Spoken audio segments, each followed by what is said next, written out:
Hello, this is Stephanie. And this is Brian. Welcome to our podcast, The Making and the Remaking of a Codependent Mind. This time we're going to talk about another relationship issue, and that's the issue of trust. We wanted to do an episode on trust because it's frankly been a major issue in our relationship and possibly many relationships that involve a codependent dynamic or recovering codependent may have trust issues as well. And then we got a very timely and provocative question from a listener essentially about trust. Yeah, I mean, in the question, it doesn't actually explicitly mention the word trust, but fits perfectly with what we're going to talk about here. So in answering the question, we more or less are using this question kind of as a thing we can introduce at the beginning of this episode. Yeah, it's a great question, basically involving more or less, how can I trust myself? How do I know I'm making progress? Mm-hmm. How do I know I'm not doing codependent behaviors? Because, yeah, I mean, they're kind of sneaky, right? I mean, I could... Oh, and you were very good at them. I was very good at it. I was a pro, you know? Yes. So how do I know...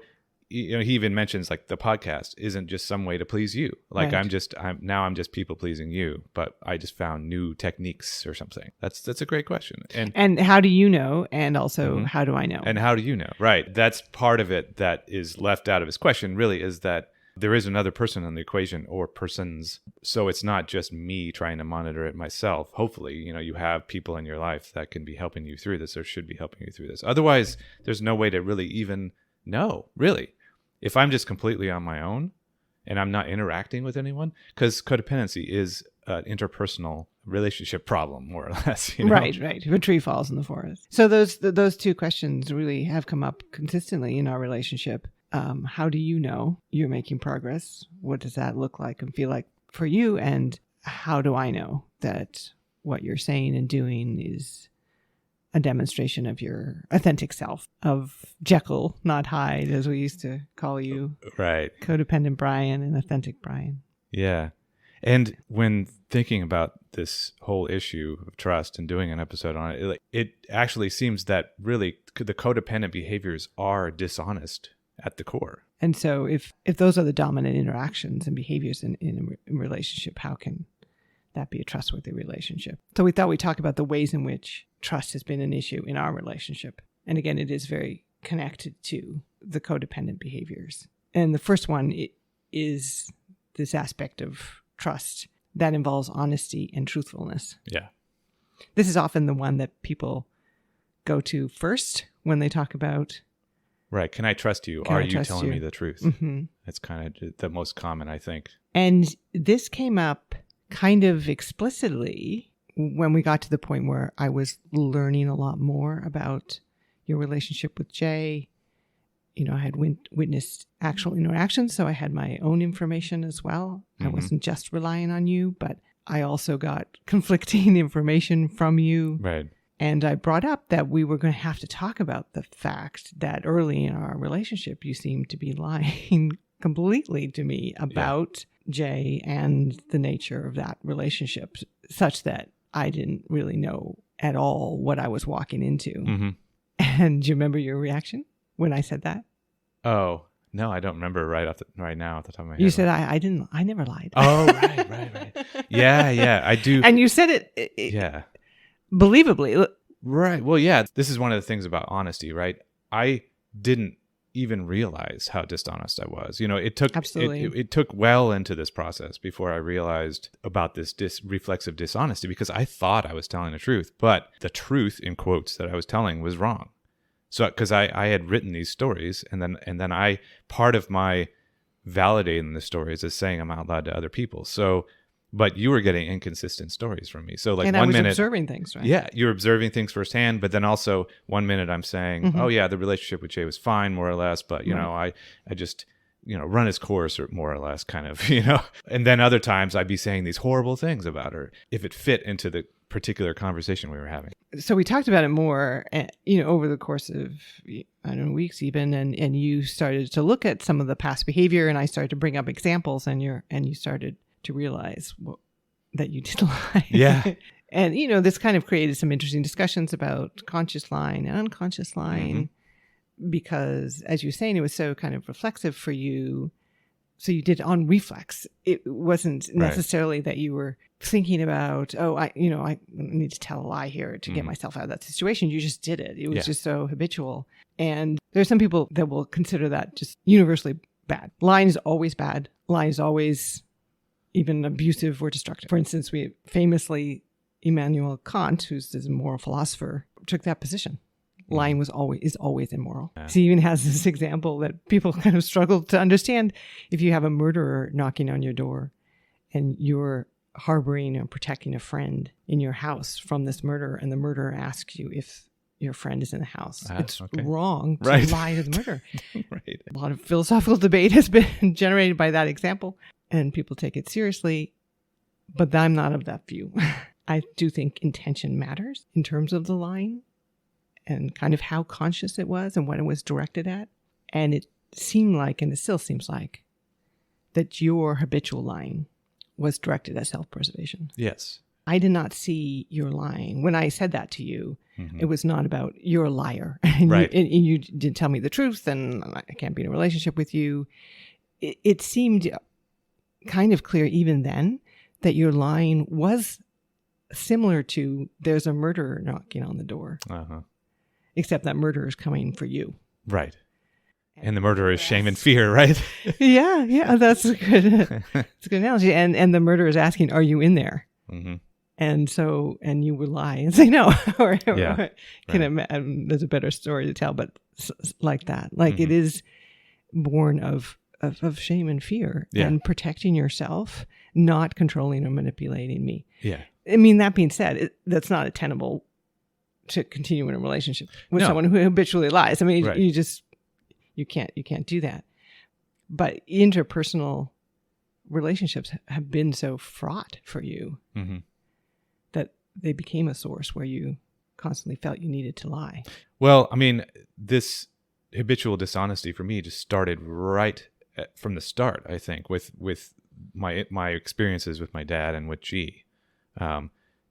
In order to keep myself safe with them, more or less, I had to find ways of appeasing them so that I would be safe from their behaviors. And so it became reflexive very quickly for me. And then it was just a way of life for me and kind of a go-to thing, whether I needed to do it or not. Not that there's ever a need to do it, but I guess you could say when I was a child, I needed to do it. Right. These were threatening, physically threatening, emotionally threatening situations where if you didn't lie to G, you could have gotten very hurt. Right. And similarly, you must have felt in some way if you didn't lie to your dad, that was also a very dangerous situation. Yeah. For instance, if you didn't like something or you weren't complying in a certain way. But it was interesting. There's an example where it became clear how habitual it was. We decided to see a couples therapist, really because of this issue, because you were having trouble trusting yourself and I was having trouble trusting you. I think we mentioned this before. And we were also having an emotional co-regulation issue, I think, where like each of us were trying to express something that was painful, and I couldn't handle you expressing painful emotions at all. You know, it would trigger me and I didn't know why, and then I'd lie, and wasn't going well. So we decided to do a little write-up about our relationship and then why we wanted to see a therapy. We did it separately and then just kind of compare notes to see if we were on the same page as to why we were doing this. And so you read yours, and the first part of it, just kind of, this is who we are as a couple. It was pretty much all made up. Yeah. I mean, the outlines were very similar, but, you kind of left out, I think, anything that was perhaps threatening or controversial or something. And it's kind of like, well, that's BS. Like, I'm still, you're telling to me I was there. That's how it went down. And why are you lying to a therapist? Like, right. This is someone we're supposed to talk to truthfully about. It was this completely washed out, incorrect version. It was as if I had already kind of rewritten. The thing is we had already come to an agreement on the reality of many of these things for weeks leading up to that point. So I was reverting back weeks or months with this write-up that I did. It was bizarre. Yeah. So, for instance, included, the relationship with Jay had just kind of played out, and I decided it was just lopsided. It was lopsided, right? Yeah. Even though, we had been talking for weeks, maybe even months about abuse and even codependency and narcissism. Yeah. So it was just, again, interesting how your first instinct when entering into an interpersonal emotional space is to withhold and divert. And so that kind of brings us to the second part, or the second dimension of trustworthiness that we want to talk about. So the first one being in situations where there was emotional threat, you reverted back to your childhood strategy. Yeah. And fear and shame were my triggers. So if I felt either one of those things, it's like, I had to immediately go to whatever I needed to do to get out of those feelings. The second aspect of trustworthiness is reliability or competence. Yeah. Am I capable of telling the truth? So yeah, I mean, that's huge too. Like I was starting to say, when it came to the truthfulness part, a lot of times I thought I was telling the truth because I had this whole system in place where, you know, lying to me gave me shame. I didn't enjoy doing it. It's not like something that even as you pointed out, I didn't think I was a dishonest person because I had myself convinced that I wasn't. So because I would have already told these lies to myself long before I told it to you. And sometimes long before may even be just a few minutes, but I've told this lie in my head. I've supported it. I've rationalized it. I've removed any sort of emotion from it because the shame makes me feel bad. So I've had to wash it out so that the shame is gone. And then now I can say it out loud. And then I say it out loud, and I don't think I'm telling a lie. So that's what I would call, or what we said, you know, this unconscious versus conscious. But that it's all conscious. At some point I lied in my head, or I lied out loud. At some point I lied, and then I changed the story. Either I did it like that, or just like you put me on the spot or something, and I had to do a quick lie. Yes, although there was also the case that you had huge gaps in your memory. Because some of the things, if they were not dealt with by lying, they were dealt with by compartmentalization. Yes. There'd be situations, maybe you didn't tell me a lie about it, but you immediately put it in a box. Yeah. And so it wasn't incorporated into the larger story. And, you know, there was evidence of that as well, because there was just evidence, for instance, in our relationship, whereas I would say, well, you said this. And yeah, I did say that. And then when we go back in the text, oh, yeah, I did say that. And you had kind of no memory. Yeah. So how are you going to tell me the truth about your life and about your past when you don't understand it? Because it was also, you would accept other people's lies. We talked a lot about in the episodes around narcissism, and we talked about your relationships with these narcissists. They had stories about you, stories about your family, stories about themselves, and you would accept those lies and internalize them. Yeah, and then carry them forward, and then many of those stories were the stories I was giving you when we met. Yeah. Yes, and when I would challenge them, you know, in terms of what's the facts behind the story, or what's the actual situation, you couldn't back them up with any kind of reality because they were all made up in these narcissists' mind. So your kind of ability to navigate the world in a realistic way was pretty compromised. Yeah, and so that makes it difficult for your partner, in this case being me, being able to trust you as a partner. I mean, I have to say, in general, you're one of the most reliable, competent people I've ever been around. We didn't have that. You generally do what you say you're going to do, and you're very good at your job, and you're very good at being a domestic partner and a financial partner, et cetera. It was really in the emotional space, in the interpersonal space, where this reliability was compromised. Yeah, exactly. So once again, the shame and fear being the driver of that. So even well before we understood trauma and trauma triggers, and that shame was the trigger in many cases, this was just happening. So I was just unreliable because we'd have a conversation, it would end well, it'd be like, okay, this is what needs to be done. And a good example would be just, okay, go think about that. Basically, there would be something that I needed to spend a little more time thinking about because it was lost. Like you said, a lot of my memories were lost. I had to do some forensic work to think about my past. And in the early days, I would say, okay, yeah, I'll do that. But then the second we part ways or the conversation's over, I get washed over with shame. I have no idea that I'm getting washed over with shame, but I do. And fear. I can't think about that. Oh man, I spend like 2 seconds thinking, I go, oh, that's horrible. I can't think about that. And so I don't. And then it comes up again inevitably in 4 or 5 days. And it's like, okay. And then now I'm washed over with a new layer of shame and fear that I didn't even think about it when I said I was going to. And you feel incompetent. Yeah. Not up for the task. And then the trust you have in me goes down a notch. The biggest challenge for me under this heading of reliability and competence was I'm pairing my fate with you. I'm putting my eggs in your basket. Mm-hmm. And when it comes down to it, when there's a threat, are you going to protect me in the relationship, or are you going to protect yourself? Mm-hmm.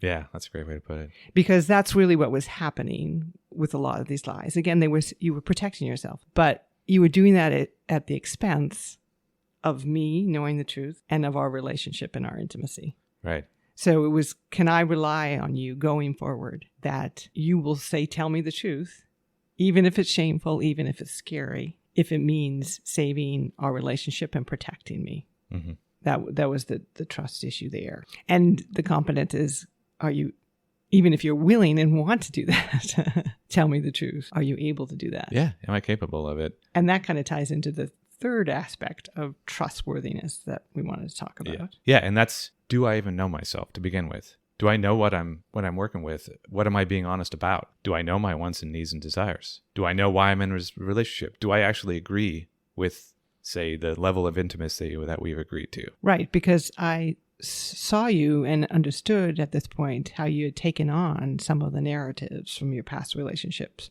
when R described your relationship in a certain way or J described your relationship in a certain way. For instance, one of the lies about the J relationship was that you had great communication. Mm-hmm. When I observed both past written ones and current ones. It's like, no, there's no way. Yeah. This qualifies as great communication. But that was her lie. That's something that she right. put out in the world a lot, like even posting stuff on Facebook and stuff. Yeah. And then that was a lie that if she says it, it's true. Mm-hmm. And then it's true. So I would question, is that what good communication looks like to you? And you would say, well, no, it means this, and this. And I'm like, well, are you just telling me what I want to hear about? Yeah, right. Our relationship? And Yeah. It's telling you, yes, that's what I want. Because that happened several, we've mentioned a few of these before. Mm-hmm. That happened several times throughout the earlier days when you asked me about my expectations of relationships and stuff like that. I would say all these things, but none of them were true with my previous relationship. So it's like, well, is he just telling me what I want to hear, or does he actually believe these things? Does he know himself? Does he know what good communication is? Right. Does he know what intimacy is? So we had a lot.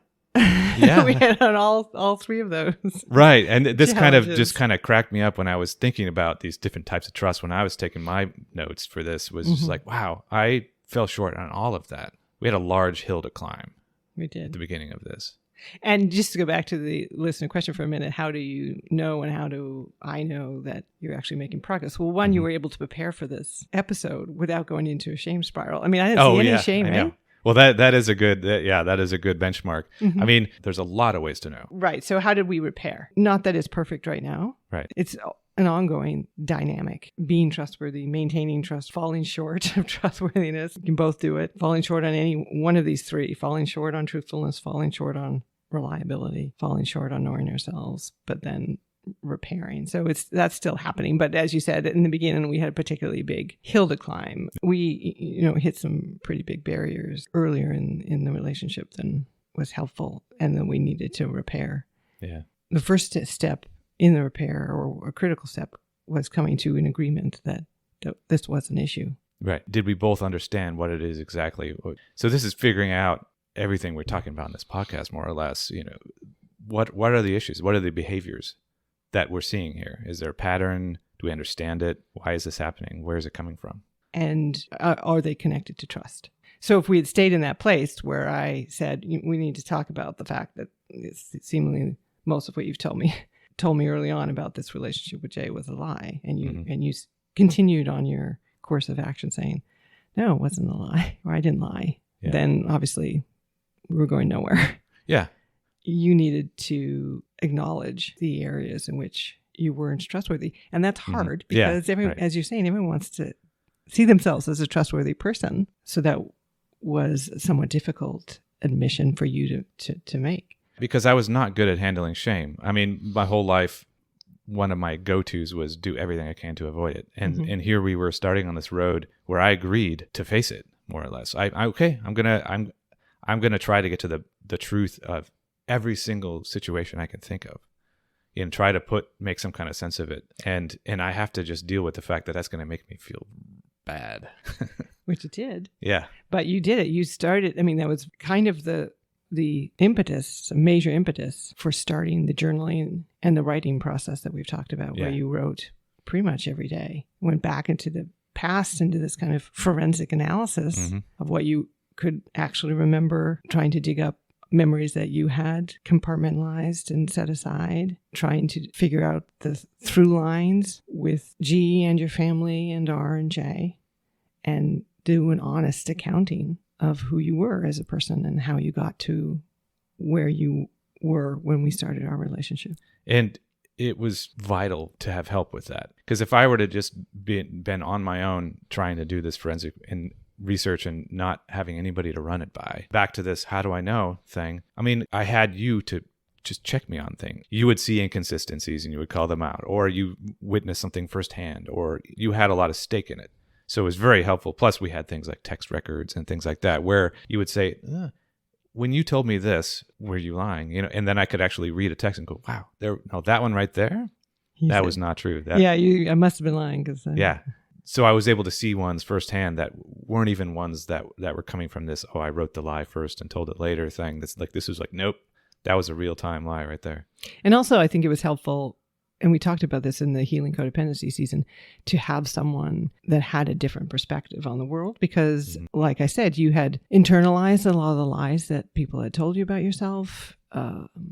You had a skewed version of yourself that was cloaked in shame and fear. So, this is the kind of the competence part, reliability part. You were not even a particularly reliable narrator of your own life because it had so much shame and fear attached. So you would describe it maybe a situation and I could say, well, that doesn't sound right. That sounds like the other person was behaving terribly, or right. I could give you another perspective on your own story.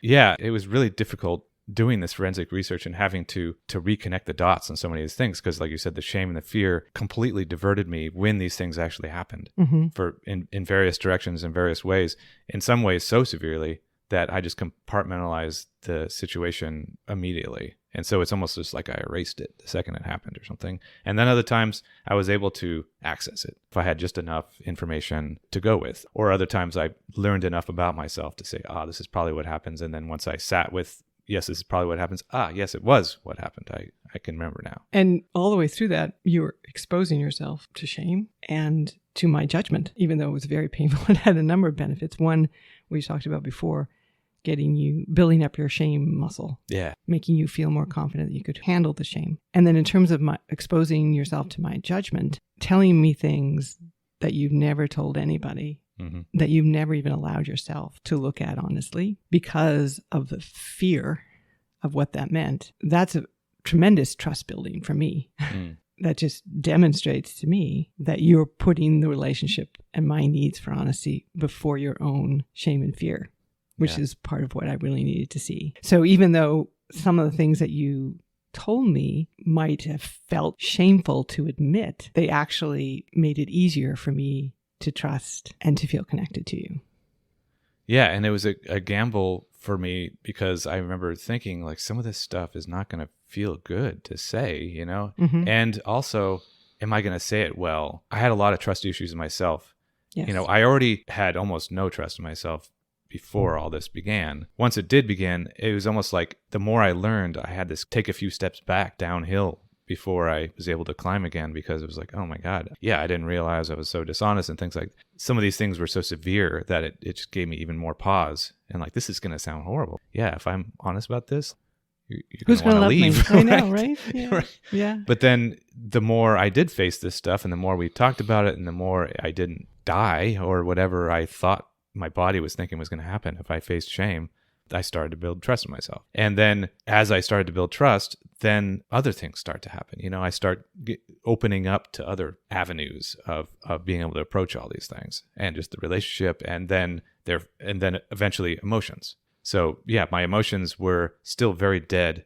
Not dead, that's the wrong word. My emotions were still very muddled in those earlier days because I hadn't done any work trying to figure out what they were. I didn't have an order for doing this stuff. I didn't have a roadmap or anything. It was just, I knew something about the fact that I wasn't good at processing emotions, but I couldn't even really articulate it that well. It was just like, what's wrong with my emotions? I don't know. Everything's good and bad. And so, yeah, as I started to recognize shame and be able to go, oh, that's shame. Yeah. Oh, that's fear. Oh, that's happiness, whatever. That really opened up a massive avenue for me. So we had agreement that this was an issue, and now we're kind of moving into talking about how you went about demonstrating to yourself and to me that you were worthy of trust. Mm-hmm. We have an example of what you were just talking about for yourself in terms of feeling like you could trust yourself more. We were watching a romantic comedy. Those were often problematic for us. Yeah, we struggled with those, yeah. Which I guess was good because they just brought up issues that we were struggling with.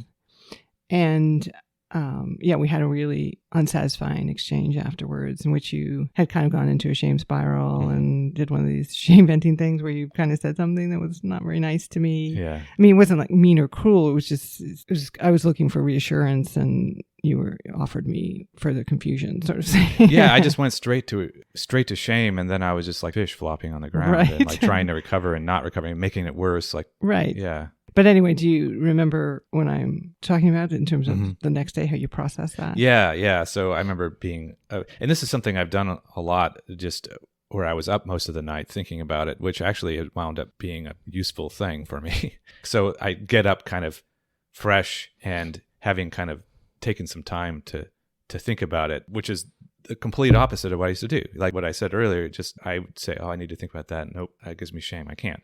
This time I spent the entire night thinking about it and then went and tried to write something about it. I was doing this daily journal thing and I was like, what? Okay, let me try to analyze this in a different way. What exactly was I feeling? Why do I think I did that? Which is not something I was able to really handle in the past. Why do I think I went there? You asked me a simple question and I could have given a direct answer that was, I had one, it would have been totally fine. It would have, and it would have been, and night would have ended. Instead, I went straight to the early days of a relationship that I was a little ashamed of because just my emotions, I couldn't handle my emotions like this, like I'm talking about, like this ball of emotions where I couldn't separate them and couldn't understand them. And then I had all these things, shame and fear for pulling me in different directions and these active codependent behaviors because Jay still had access to me. So I was thinking about all that. And so my answer was coming from that place, just from shame. And so basically what I was able to figure out was that, okay, I think I've moved past shame at this point on this. And now I'm just feeling awful that I just wasn't present. I wasn't present for us, for what we should have been experiencing, what you were experiencing, because you didn't have muddled emotions. You were a clear person. And I had those emotions in there, but I wasn't able to just kind of sort them out. I wasn't able to set aside fear and shame sufficiently in any given moment. So this was kind of me. I was able to kind of separate these. Right. Move past just shame, which is this kind of overwhelming, immobilizing emotion, and just say, oh, actually what I'm feeling right now is remorse and regret. More like remorse. Yeah. For that. I could have behaved totally different during those days, but instead this is how it happened. Which maybe doesn't sound great because, people who struggle with shame is like, oh, great. I get remorse and regret. That's not much better, right? And there's no getting around. I mean, you don't get a free pass from bad emotions. Nobody does. Right. But if you have a better sense of what they are, remorse and regret, it's much easier to bear them and to move past them and to discuss them with other people. Yeah. So come to me and say, what was happening last night? It was just, I have remorse and regret for an early period because I wanted it to be different for myself and for us. Yeah. Which is a lot better than just blurting something out in a shameful way. Yeah. And the reason why romantic comedies were so difficult, were because of that disconnect. And I couldn't put my finger on what it was, and it was too shameful for me to think about. So I couldn't even really talk about it.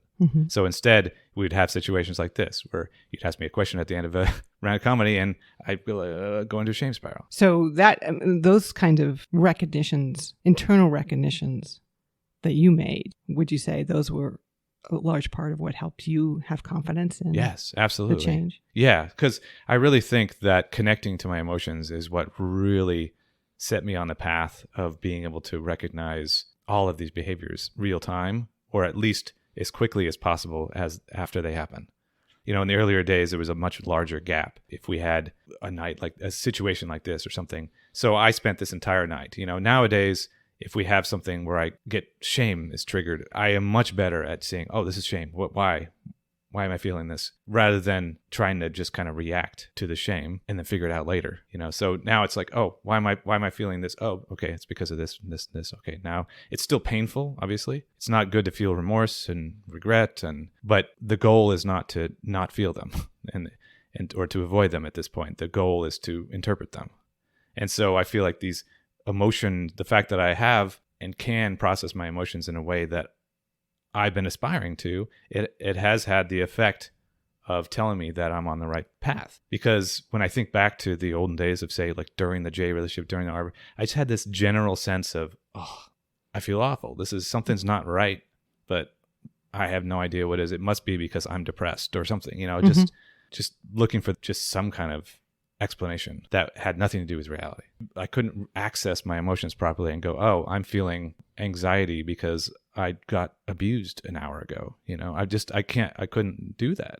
And so what I've seen from the outside, the evidence I have for that are things like when I ask you a question that could be a difficult question in terms of your past behavior or even your current behavior, or it might be just, it used to even be what I thought was an innocuous question. Yeah, right. Like, what do you love about me? Or why do you think we have a good relationship, right? Mm-hmm. Again, asking some reassurance. And in the past, both of those types of questions could have caused the kind of situation that we were just talking about, where you would kind of go into freeze mode. You would say something that maybe was kind of obviously made up, as I got to know you better. And I'd be like, no, try again. Or say something that was, it's kind of completely unsatisfying and sometimes almost dismissive, right? Because you just didn't want to deal with it. And then there'd be this whole crisis on both of our sides. Well, then you would gradually get better, and you would, one, be able to recognize if you needed a break, if I was triggered. Yeah, you're like, I'm triggered. I know this isn't the situation. Mm-hmm. Can we have this conversation later? And then you would go away and do what you used to say you were going to do and not do, is actually think about it or write about it and then come back prepared with an answer that made a lot more sense to me, that seemed more real, given what I know about you and myself and our relationship. So I saw that evidence and that demonstration over time as well. And again, you going back and just being so thorough about thinking about our past and your past was more demonstration that you were committed to this process. But it did take, and it has taken longer for me to get fully on board with the trust train than it did for you, which makes sense. Yeah, right. Well, because I can think of lots of situations earlier in this process, like near the beginning of this process, not the beginning of the entire thing where I wasn't even trying, where you would ask me something, how do you know this? Like, how do you, and it was something emotion based. And I say, well, I just know, I just do, I just feel it. But I couldn't explain it. And I still am not great at explaining my emotions sometimes, because I feel like it's something that I was never able to do. I was never able to identify my emotions for most of my life. And so once I was finally able to start doing it, I just kind of had this momentum and this excitement that, like, holy crap, I know what's going on now. I'm getting signals here that I understand. And so for me, I was getting evidence long before I could give that reassurance to you. So this demonstrability, I was able to demonstrate it to myself before I can demonstrate it to you, like with tangible evidence that I could feel myself gaining agency over myself, trusting myself. And I feel like trust and agency kind of go hand in hand, because when I didn't trust myself, I would just defer to everyone. Right. And that's a core feature of codependency too. I don't trust myself. I don't value my wants and needs. And in my case, not only did I not value them, I didn't even want to have them, because that gave me shame if I thought that I had a want or a need and I wasn't going after it, basically, or I was letting it be walked all over or controlled by someone else. So yeah, at this point, I was getting emotional signals that I was starting to experience this, that, okay, no, I am actually in the right place here. I'm doing the right things. I'm with a person that I actually love, and that I know this feels right. I've been able to do forensic emotional analysis too. So like when I did this forensic analysis of looking back at previous situations, a lot of times I'm able to go back and almost kind of dig out what my emotions were that I was avoiding at the time. Like, oh, yeah, I was just overwhelmed with shame when that happened. And then this is what I did. This is how I reacted to it. Yeah. So, I mean, obviously the emotional signals were coming internally. In terms of my trust, I have needed more externalization of those signals. And you've gotten better at that for sure. But so, I mean, just to be concrete, I mean, so some of the examples would have been, well, how do you know that you want to move in together when we moved in together? Because in the past, it was just kind of, you were just swept up with this exactly right narcissistic vision. And that's not what I wanted. I wanted this to be intentional and be an expression of both our desires to be together in a certain way. And you were just not practiced in that. No. But you would do it, and when you would examine your emotions, and then you got increasingly better at talking using emotional language as well, which was helpful for me. Yeah, right. I do remember that was an example of how do you know you want to move in? And my answers, even though I felt like it was the right thing to do, the way I expressed it, and I wrote it out and like read it to you or let you read it or something, was just transactional, logistical. There was no emotion at all in it. Right. There was not a single thing about like, oh, I just look forward to spending my days with you. It was just, oh yes, financially this makes sense. There's furniture. Yeah. So, and as we're saying, you get those signals internally, and you've been increasingly better at verbalizing those, as well as demonstrating in other ways. When you say you're going to think about a topic I need you to think about, you do so, you bring it up, and you do so sometimes at cost to yourself, which I think is also critical. But the question again that the listener asked is, I think, a question that's going to stay with you for a long time, because all of us struggle with it to some degree, because knowing ourselves is not always easy. No, right. And you again have this, we talked about this in season 2, kicking the codependency habit. It was not just habitual dishonesty, it was a habitual deference as well. Yes. Habitually lining up with other people. So, choosing a restaurant.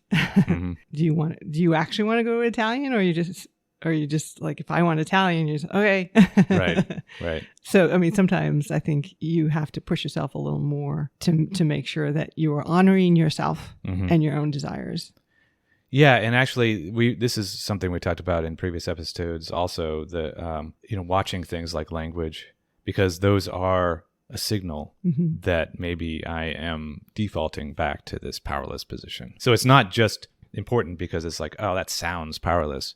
It may actually be powerless. It's really important for me to be looking for that stuff, and it helps me a lot when you look for it. And we point it out. I try to correct. So evidence of me making improvements on that front, because powerlessness is at the core of codependency, is that I'm recognizing this stuff quickly, like much more quickly now. And it's not just you pointing it out. Maybe for a while it was just you pointing it out. Oh, that wasn't a very good we that you just said there. Right. We liked that restaurant or whatever. Yeah, I'm recognizing it. I find actually more often than you or before you these days. I think so too. And one example as well, a somewhat small one, but I remember early in our relationship when I would make a suggestion about, or ask you a question, do you want to go for a walk after lunch?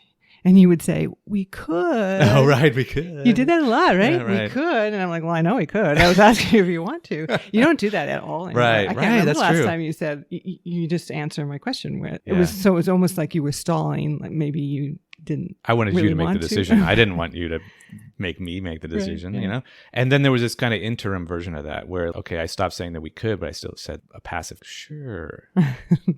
Yeah, I don't like sure. I know. Do you want to or you don't? Yeah. So this is over time as well, consistency being key, in addition to there being actual evidence, is that are you consistent over time? Yeah. So some of the stuff, as we were saying, you got to earlier than I, just because I just needed more time to see it happen and to see it in play, to see it show up in our everyday life, that you did have a much better sense of who you are. You are capable of honesty and truthfulness, even when it means some emotional pain for yourself. And I always felt that you were committed to honesty and truthfulness. You weren't a pathological liar. Yeah, trying to control you or something. Yeah. That you wanted to be that. And now you've become, to my mind, a very trustworthy person. Yeah. So the reliability part that I've been able to demonstrate it. So this is where time does come in, though. Mm-hmm. Time, as they say, can heal all wounds, but there has to be an effort to make those wounds heal, though. So it's not just time, because you could do nothing with that time. Because time can make wounds worse. Yeah, right. I think you said once, like a broken arm or something. It's not, if you just leave it broken, it's never going to heal properly. Right. So 10 years from now, I just have this arm that's hanging down all weird. That's not very, but you have to actually do some work to heal the wound. Yeah. So really you healing yourself and from the trauma and the wounds that were causing the codependent behaviors. That's what also healed our relationship and the trust fissures that had occurred. So that's our take on the ongoing journey that is trust in relationships, in our relationship, in any case. As always, we love to hear from you and your ideas and take on trust and your experiences with it. You can find us on Facebook and Instagram and TikTok by searching Codependent Mind. And our email is codependentmind@gmail.com.